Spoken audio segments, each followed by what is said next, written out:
And I'm proud of you, too, for that, because one of the things we're finding is that this is happening more often than anyone might realize. Thorn is a nonprofit created to stop online sexual abuse. Their CEO, Julie Cordua, joins us now. And you started researching this concept of sextortion, which a lot of people have never even heard of until today. What did you find when you started looking into these things going on out there? We understood that it was a hidden crime, but we wanted to really understand how hidden it was.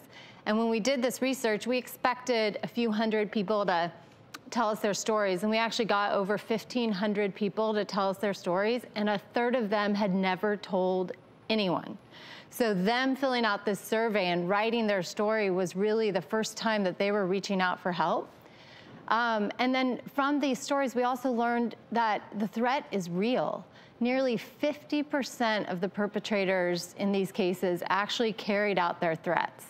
So it wasn't that someone could get these pictures and threaten a child. They're actually following up with whatever they're saying they're going to do. Were the threats that you found similar to the ones that Ashley and Sam dealt with? You know, they spanned a lot of different things, and that's something clear about this crime, is that it doesn't present itself in one way. You know, 50% of the perpetrators were people that the victim knew in real life, and 50% were people they didn't know in real life. So it could be really happen a variety of ways.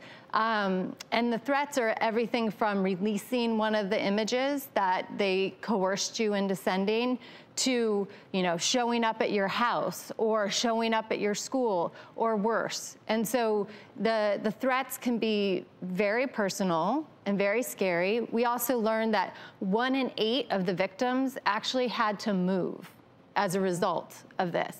So it is life-changing, what is happening in these crimes. So speaking to the women, like overall, how does this impact their romantic relationships as adults? We don't know that, but we do definitely know that you touched on this earlier, right? It can break down your trust in individuals, and there's a lot of shame that goes with it, which is one of the things that we're trying to break the cycle of, is especially for kids, this isn't your fault, right? This is someone else's fault. Yes. And you need to be able to speak up and ask for help if it happens and release that shame so that, one, we can find the perpetrators, but two, so that you can recover and move on with your life. Is there something as part of an action step before we go, if you're a parent out there and you're a viewer watching this show, because as Ashley and Sam told their story, I felt helpless for you because you're youngsters and you don't know what's going on. If you're a parent, how can you potentially protect your child from this ever happening?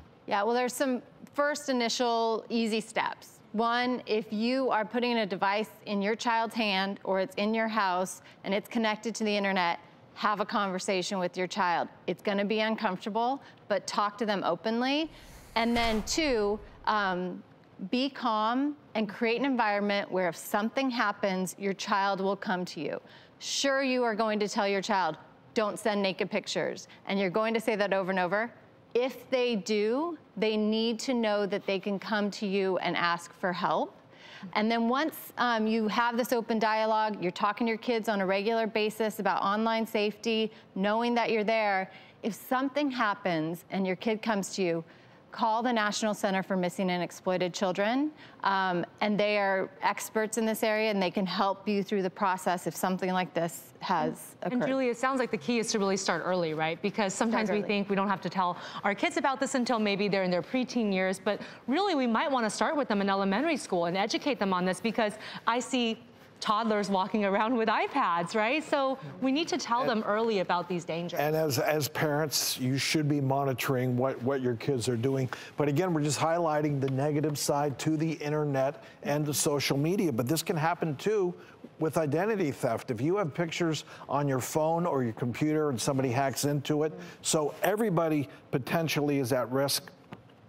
If you take explicit pictures, assume somebody can get their hands on them. So and I do want to mention that in this particular case, the FBI, they were able to identify 109 out of the 350 victims in the Lucas Michael Chancellor's case. That means there are still 241 victims that don't know that their perpetrator has been caught. So if you're watching right now, feel you might have been a victim, please contact the FBI. We're going to have resources on our website, thedoctorstv.com.